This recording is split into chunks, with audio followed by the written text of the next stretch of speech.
Hey, welcome back to another Haven't Read It video. I can actually talk today.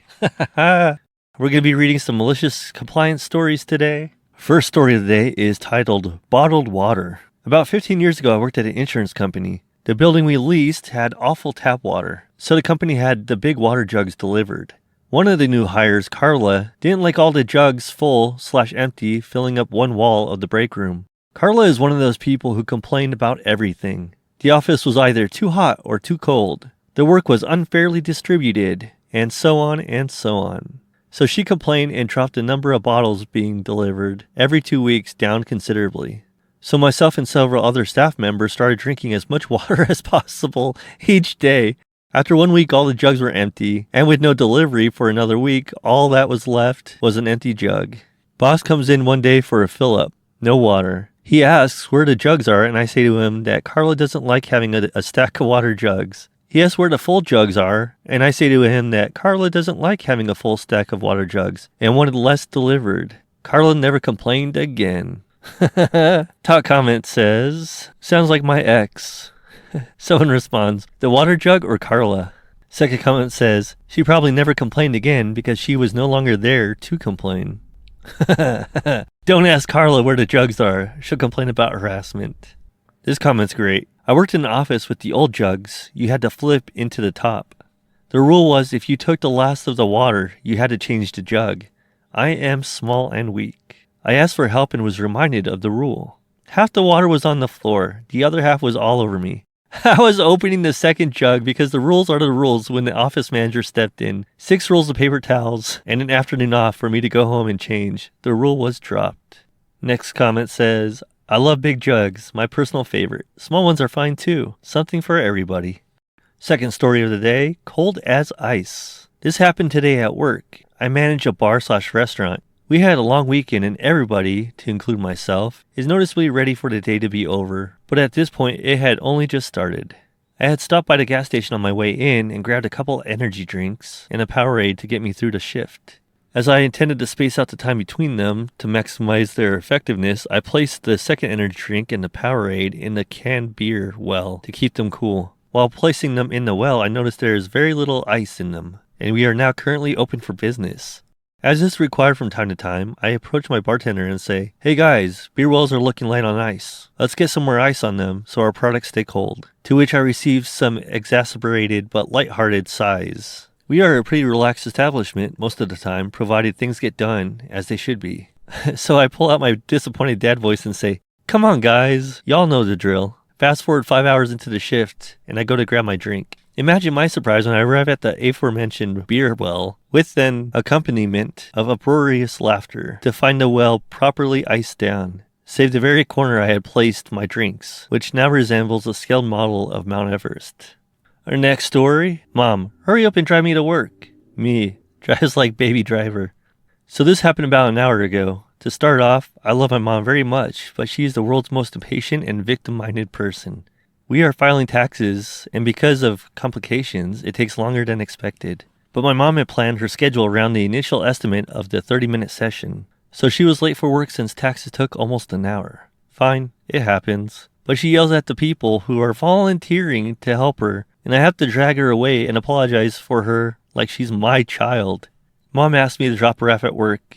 It's cold, so I let the engine warm up for a minute. I have an old car, so I'm careful. And she is screaming at me to go like we just robbed a bank and have to get away. I told her to wait, and she keeps getting angry and rushed. She's not very good at being calm under stress. But I wait, and then I start driving, and she keeps berating me for being so slow. Okay, I have a 2008 Honda Fit. It's got 109 horsepower and a 0 to 60 of 2 business days. It's slow as a turtle. So I get an idea. My car may be slow, but it's agile since it's so lightweight and a great city car. And with heavy traffic, I decide to maliciously comply. My mom wants to get to work fast? Okay. Have you seen the opening scene of Baby Driver, where they robbed the bank, then drive fast and furious style away in that red Subaru WRX? My Honda Fit is not nearly as cool as the WRX, but I am basically collecting traffic violations like Pokemon cards. And my mom is screaming for me to stop, but I keep going. I'm crossing the WL lanes and swerving around people. There's a pedestrian, unlucky day to jaywalk, you fucking idiot. And I miss him by like a few feet. That's not cool, man. I know I'm being very unsafe and endangering everyone's life, but I wanted to prove a point. No one was harmed. I mean, maybe traumatized, but not physically harmed. I don't know how, but I don't get pulled over and don't encounter any cops.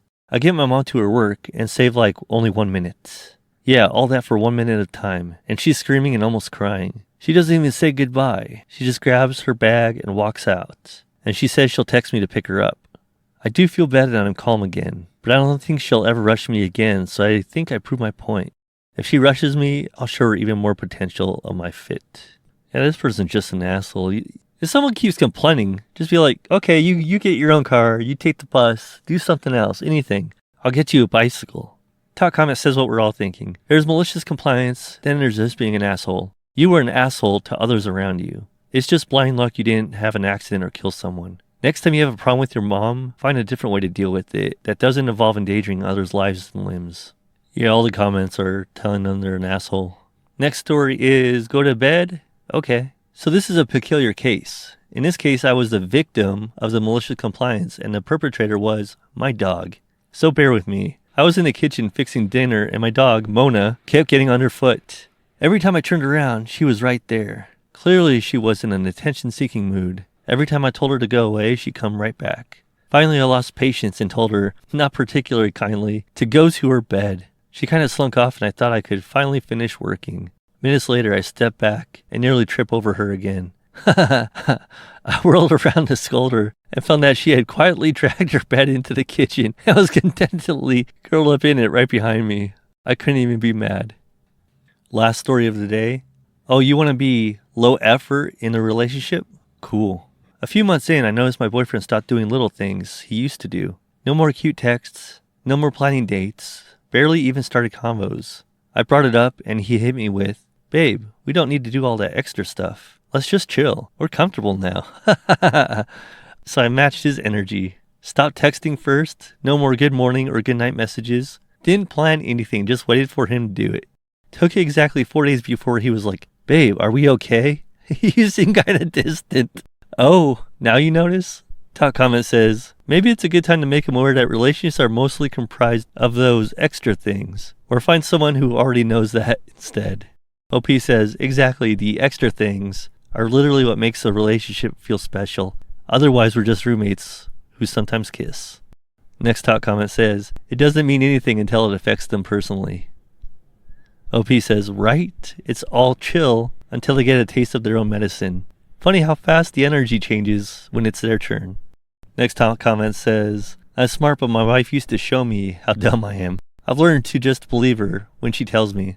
Just gotta knock some sense into us sometimes. Edit to add, my philosophy to a healthy relationship is communication. When he's realized his mistake, you've got to talk it out. Hope this helps. Best wishes. Someone rightly asks, can you share examples of how she shows you?